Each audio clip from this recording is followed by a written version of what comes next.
వాహనదారుల ప్రయాణించేటప్పుడు హెల్మెట్ తప్పనిసరిగా ధరించాలని పీఎం పాలెం ట్రాఫిక్ సీఐ వన్సాయి సూచించారు.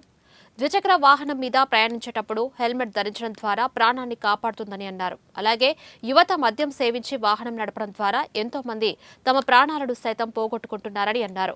విశాఖలో ద్విచక్ర వాహనదారుల కోసం అవగాహన సదస్సు నిర్వహించారు.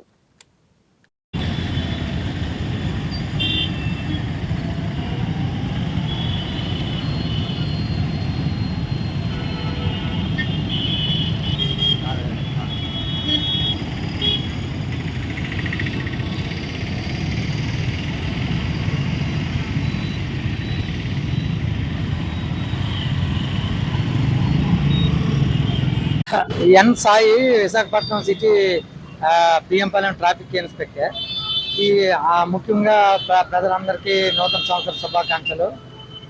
ముఖ్యంగా గౌరవ కమిషనర్ ఆఫ్ పోలీస్ వారు ప్రజలందరికీ వాహనదారులకు తెలియజేయండి ఏమనగా మెయిన్ టూ వీలర్స్ అందరూ హెల్మెట్ ధరించాలి. ఎందుకంటే గత 6 నెలల్లోనే చాలా ఎక్కువ మంది చనిపోయారని కోర్టులు కూడా సీరియస్గా గౌరవ కోర్టులు తెలియజేశారు. కాబట్టి హెల్మెట్ ఉంటే మనకి పునర్జన్మ లభించినట్టు అనమాట. చాలా కేసులు అనుకోండి, హెల్మెట్ ఉన్న వాళ్ళందరూ లైఫ్ సేవ్ అయ్యింది, బతికారు, ఏవో చిన్న చిన్న ఇంజరీస్ అయ్యాయి. కాబట్టి హెల్మెట్ పైన చాలా సీరియస్గా డ్రైవ్ చేయడం, ప్రజలందరూ సహకరించి హెల్మెట్ ధరించాలి. అలాగే హెల్మెట్ ధరించకపోతే వాళ్ళకి 3 నెలలు first time driving license suspend చేస్తారు. అదే వ్యక్తి మరలా సెకండ్ టైం కూడా హెల్మెట్ లేకుండా చేస్తే ఆ వెహికల్ సీజ్ చేయబడుతుంది చట్ట ప్రకారము. కావున ప్రజలందరూ హెల్మెట్ ధరించి మిమ్మల్ని మీరు కాపాడుకోవాలని సిటీ పోలీస్ తరఫున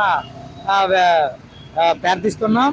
అలాగే వాహనదారులు వాళ్ళ విలేజ్లో ఈ పండగ సీజన్లో వెళ్తారు కాబట్టి చాలా స్లోగా అన్ని జాగ్రత్తలు తీసుకుని హెల్మెట్ ధరించి మీ ఇళ్లకు క్షేమంగా చేరి మీ కుటుంబ సభ్యులతో సంక్రాంతి సంబరాలు జరుపుకుంటారని, అలాగే ముఖ్యంగా బండి వాహనదారులు అందరూ తెలియదు, మెయిన్ డ్రైవింగ్ లైసెన్స్ ఉండాలి, హెల్మెట్ పెట్టాలి, బండికి ఇన్సూరెన్స్ చేయించుకోవాలి. ఇది విశాఖపట్నం సిటీ తరఫున తెలియజేస్తాం.